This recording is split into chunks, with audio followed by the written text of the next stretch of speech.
Because babysitter blood is a poor substitute for your mother's.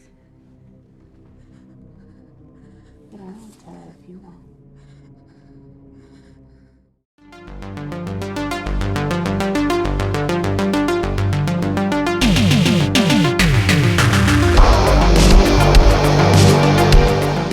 We are talking Babysitter Must Die. This one is also known as Josie Jane, Kill the Babysitter. And this one is directed by Carl Glass, who actually directed a movie I quite enjoyed called Awkward, also known as Dragonfire. Carl Glass actually primarily looks to have been an editor, has more editing credits than directorial credits.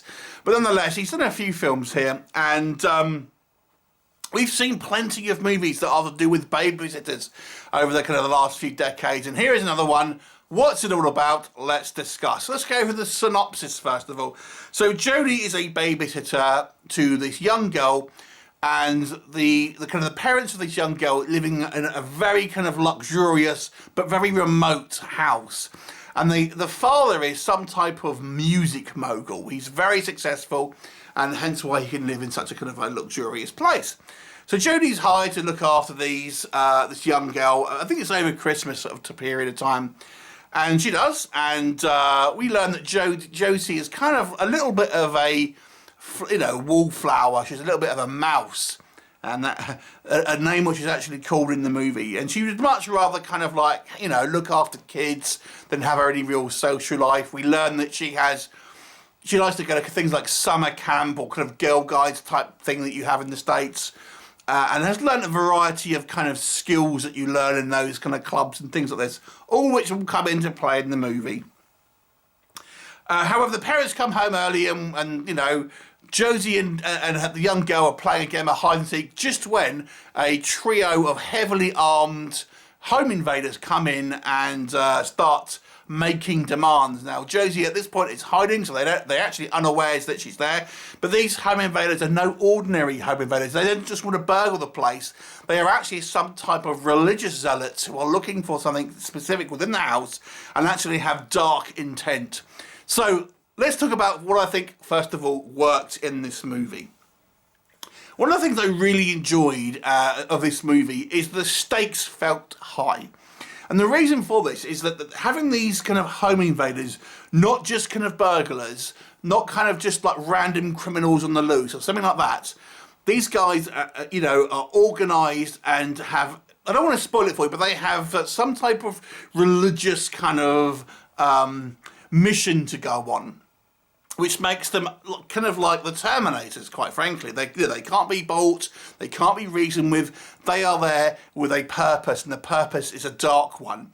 So that makes them very dangerous because they are they're not just after money and things like that.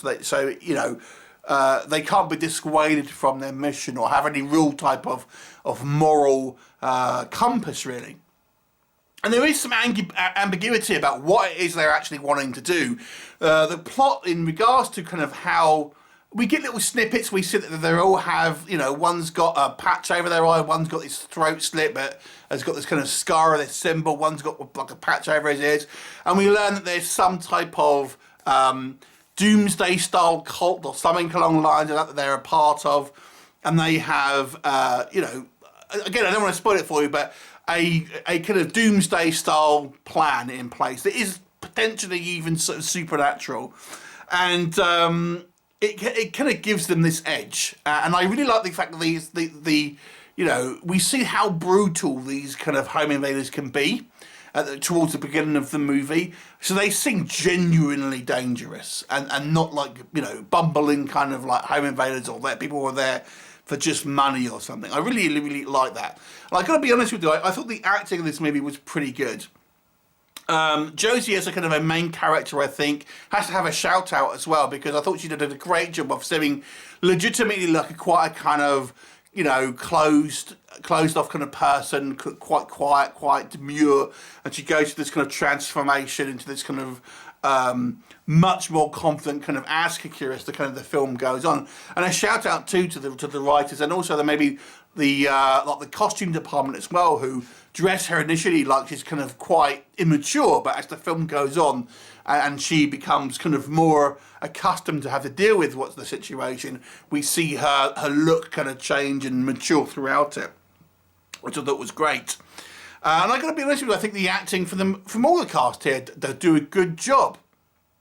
You know, there's not a lot of people have exactly a lot of character development, to be fair, but, you know, our cultists are played deadly seriously and with real menace by the kind of the three actors who play them, and I thought they all did a good job, and the rest of the kind of like the speaking parts are relatively small, but everyone does, you know, I think a good job. I would have to say as well, Cold Glass, whose primary credits, most of his credits seem to be in editing, but I will say that having watched, you know, Awkward, which was a previous film that I really enjoyed, and I know he did one of the Mythica movies, which I wasn't a huge fan of, to be fair, but this definitely looks like it's kind of leveled up in regards to kind of stylistic directing. It almost seems somewhat Edgar Wright light.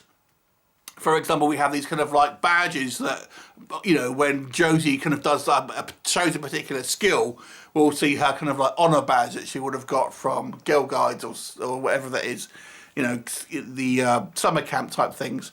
And I thought that was, you know, a kind of fun, little, neat directorial and editorial flourish that was added there. The movie's not overly long, and so it ends up being kind of quite well paced, and just feels like it has a sheen of kind of like professionalism and polish on it. With the exception of a couple of things. Now that leads me on to maybe what doesn't work. There are just a few kind of like blundering errors in this movie, and you know, a lot of movies have goofs and things like this and things that don't really make a lot of sense, but to me this one these sometimes maybe stood out more than others. For example, we get the poor old pizza guy comes and kind of disturbs our home invaders, and we see once he kind of realises what's going on, he runs through the woods, yet we seem to have a teleporting bad guy that can somehow get ahead of him, which again, it's just silly. There's things like, there's a sequence where Josie is tied up on like a standard kind of like wooden dining chair, and she's just tied up by her hands behind the kind of the wooden back, and she's trying to get this kind of knife which is on the table.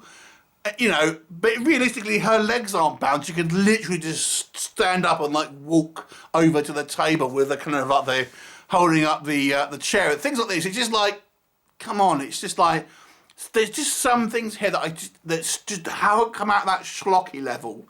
You know, it just seems a little bit too schlocky at times, and not quite the, you know, it hasn't been quite as thought through as kind of like a real, you know, mainstream kind of horror film. I think it just kind of ends up being not the attention to detail isn't quite there just yet. There's a few other things as well, just kind of like that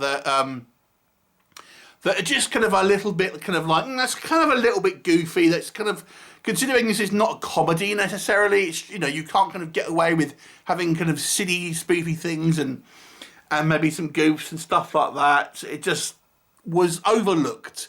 So unfortunately the movie is a little bit kind of plagued to that. What else can I say? The movie ultimately isn't particularly original. I mean, we've seen, it ends up being like the kind of the Home Alone style movie at the end of the day, where, you know, Josie's making traps and things like this, and it's just like, you know, we've seen it done. You know, You're Next had a kind of a similar thing, and even, like I say, other kind of home invasion movies.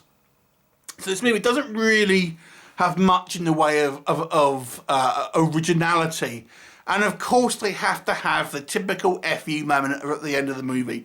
It's a trope that I despise, and it doesn't make sense in context of the film. So, you know, overall though, I've got to be honest, I did enjoy this movie. I actually enjoyed it more than I thought I would. Just by kind of looking at the stills of this movie and the kind of the poster art, I thought, that looks kind of like really forgettable. But I got to say, I enjoyed this more than I thought I was going to. I wasn't going to bother watching it, but I'm glad that I did. And I would actually say it's an above average movie. Very punchy, enjoyable, and I think a directorial step up for Cold Glass. little bit more attention to detail, and I think it would have got a higher mark for me. But it's a 6 out of 10. Have you seen it? Would you see it? Leave me a comment, and I'll look forward to seeing you next time. Bye for now.